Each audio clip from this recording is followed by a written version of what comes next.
皆さん、ハッピーハロウィン。イービルメタルチャンネルへようこそ。今日は待ちに待ったハロウィンの日です。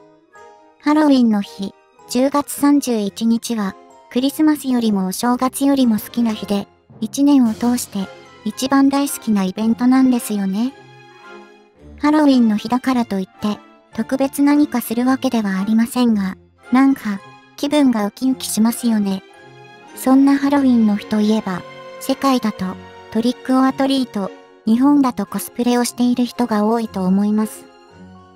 しかし、私たちのようなヘビメタルに脳内を侵されてしまっているメタルヘッズの皆様は、ハロウィンの日はハロウィンを聴く、もしくはお酒を飲みながらヘビメタルをいつも以上に聴きまくる日だという認識だと思われます。ですので、今回はハロウィンの日に聴きたくなるアルバム、そして私がハロウィンの日に聴くヘビメタルのアルバムをいくつか紹介していきたいと思います。まずは、ハロウィンの日といえば、やはりこれが一番王道ですよね。ジャーマンメタルを世界レベルに押し上げた大傑作のアルバム、守護神殿、第1章と第2章です。ハロウィンは、1984年に結成されたドイツのヘビメタルバンドで、音楽性はメロディックパワーメタル、メロディックスピードメタル。魔女のようなハイトーンシャウトとパワフルなヘビメタルサウンドが特徴的です。そんな彼らが1987年と1988年にリリースした本作は、インディーズのヘビメタルバンドとしては異例の成功を収め、本国ドイツを筆頭に欧州各国のチャートを総なめしていきます。第1章からは、若干19歳にして圧倒的歌唱力を持つマイケル・キスクが加入し、メロディアスかつパワフル、疾走感、ドラマティック性といった音楽性と魔女のようなマイケル・キスクのハイトーンシャウトはメロディックパワーメタルとしての新たなヘビメタルシーンを築き上げます。第1章ではギタリストであるカイ・ハンセンが中心となり楽曲が作られていたのですが、本作第2章では9曲中5曲がマイケル・バイカートが作曲。残りの4曲はカイ・ハンセンとマイケル・キスクが半分ずつ作曲しています。前作と音楽的方向性はあまり変わりませんが、より壮大で様式美に追求した本作は、ジャーマンメタルという一ジャンルを確立した伝説の超名盤と今でも語り継がれています。ちなみに、この2枚のアルバムは、国内で多くのフォロワーを生むこととなり、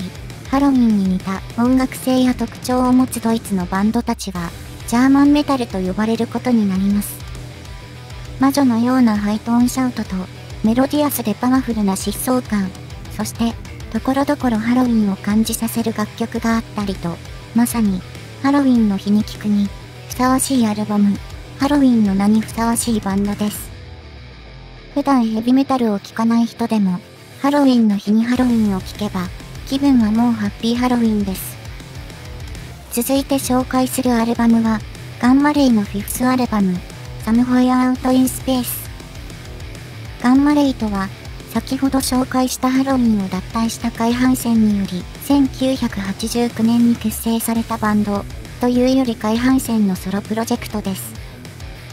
ファーストアルバムでは、ドイツのロブ・ハルフォードの異名を持つ強力なボーカリスト、ラルフ・シーパスと共に制作され、その音楽性は、ファンがカイ・ハンセンに望むサウンドそのもので、本国だけでなく日本においても、ジャーマンメタルの人気に火をつけます。カイ・ハンセンは、名作をリリースした後、ファンが望むサウンドという呪縛、自らが求められる音楽性の幅の狭さに苦しめられます。しかし、やはり、俺にはメロディックパワーメタルしかないんだ、と、己の道を再認識したカイ・ハンセンは呪縛から解き放たれるのですが、共に歩んできたラルフ・シーパスが、ジューダス・プリーストのオーディションで最終選考に残り、ガンマレイの活動に集中しないラルフを解雇してしまいます。そして、カイ・ハンセン自らがフロントマンとなり、大幅なメンバーチェンジや、様々な苦労を乗り越え制作されたアルバムが本作、Somewhere Out in Spaceなのです。これまでガンマレイが一貫して続けてきた音楽性と、海浜線の熱い思いが込められた本作は、メロディックスピードメタルサウンド炸裂かつパワーみなぎる素晴らしい作品となっています。このアルバムの成功により、ガンマレイは本国ドイツや日本だけではなく、ヨーロッパでも人気を博していきます。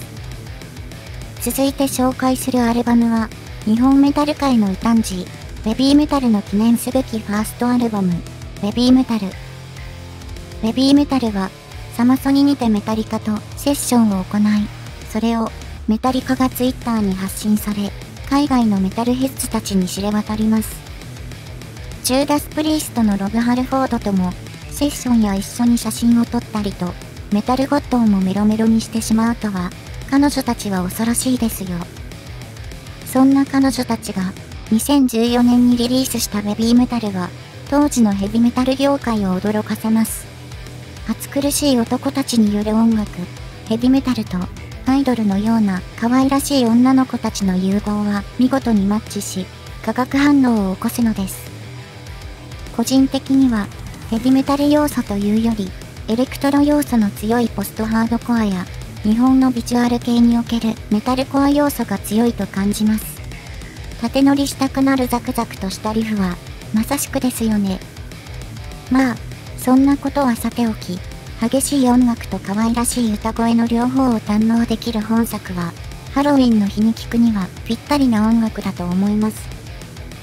アルバム全体を通して、純粋に良い曲が多く、ファーストアルバムにして、ベビーメタルの最高傑作、ベストアルバムと言っても過言ではないくらい素晴らしい曲に溢れています。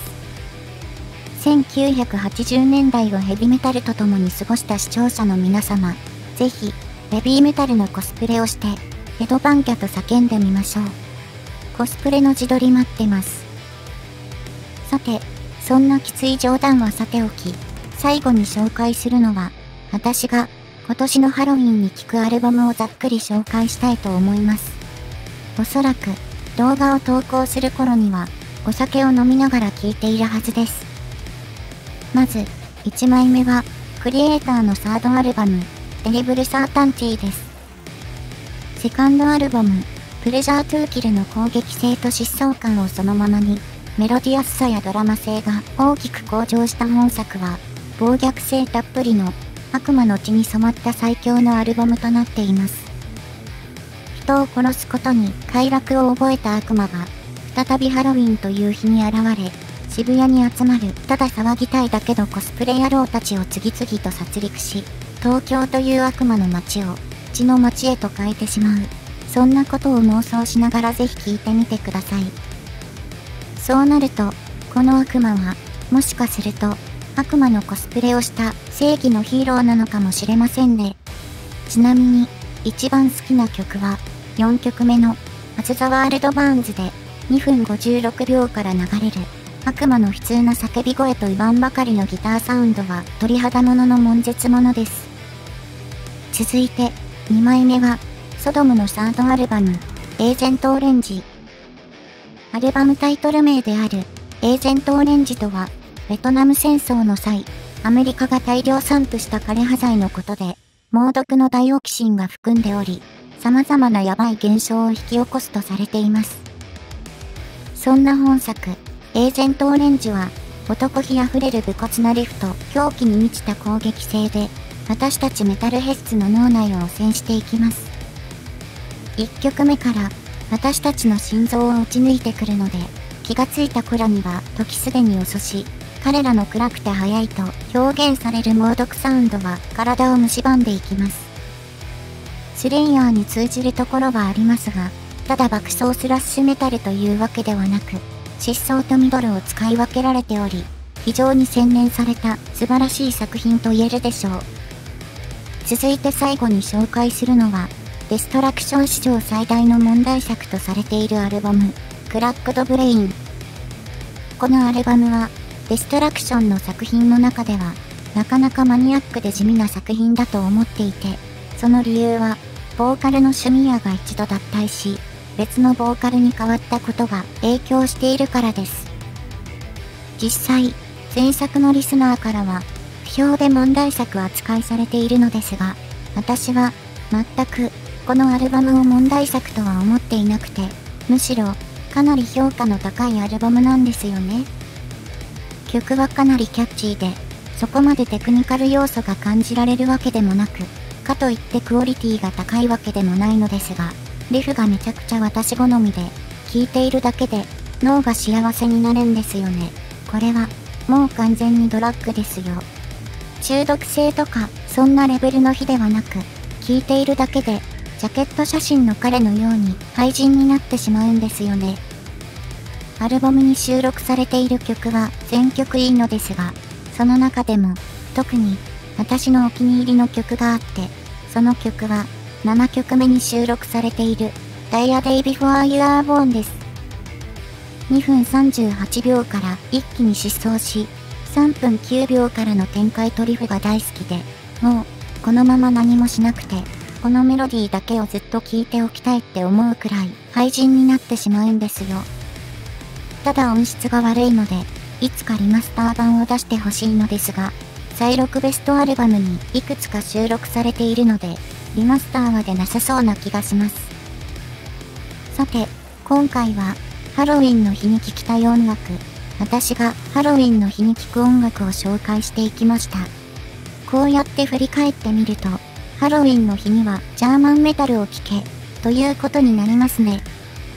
今回は、ハロウィンの日ということで、このような動画を作りましたが、ハロウィンの日だけではなく、常にハロウィンムードでヘビメタルが響き渡るような世界、そんな国があるなら住みたいですよね。メタルヘッズしか存在しない、天使と悪魔の血に染まった街、そんな中二病あふれる国があればいいなぁと、ハロウィンの日はいつも思います。さて、ちなみに、皆さんは、ハロウィンの日に何を聴きますか？